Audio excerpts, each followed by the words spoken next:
अस्सलाम वालेकुम दोस्तों, पंहिंजा ड्रामे जी नई ज़बरदस्त बेहतरीन अपडेट में तव्हां सभिनी दोस्तनि खे प्यारी प्यारनि खे दिलि वारनि खे सिंधी भाइनि खे ख़ुशि आमदीद। अॼु रिव्यू कंदासीं धमाकेदार ड्रामा सीरियल पंहिंजा वेरी जी पूरी अॻी नेक्स्ट एपिसोड जी कहाणी।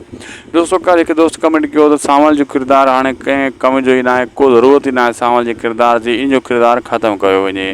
बिल्कुलु मां असां गौरव वीचार कयोसीं त सांवल जो किरदारु वाक़ई कंहिं कम जो न आहे, छो त सांवल जो किरदारु कहिड़े कम जो आहे। हुनजूं दुश्मनियूं बि ख़तमु थियूं, हर शइ सिस्टम बि पूरो थियो, उनखे हाणे एक्साइट थियणु घुरिजे।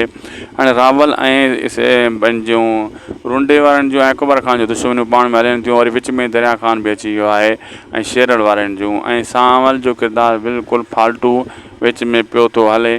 सांवल वते थो विढ़ंदो कंहिंजे करे, रावल जे करे, ऐं रावल उहो आहे जेको सांवल खे थुक बि न हुई जॾहिं सांवल वियो वठणु पंहिंजी भेण जो हक़ु रावल खां। रावल छा चयो, तूं अच्छा तोखे मिल्कियत वंडे ॾियूं तुंहिंजी भेण खे, वई उन ते तूं वेही करे मज़ाक करे पराई मिल्कियत ते, ऐं सांवल जी बेइज़ती कई हुई, लेकिन सांवल खे ज़री बि गैरत न आई, पोइ बि उन जे करे हिकु हिकु सां वतींदो विढ़ंदो। अजीब ड्रामे जी कहाणी आहे, अजीब ड्रामो आहे, अजीब ॻाल्हियूं आहिनि। दोस्तों, वीडियो पुॻो पंहिंजे पुॼाणी ते। अगरि अपडेट सुठी लॻे त महिरबानी करे असांजे यूट्यूब चैनल उदासी टीवी खे ज़रूरु सब्सक्राइब लाइक शेयर कंदा।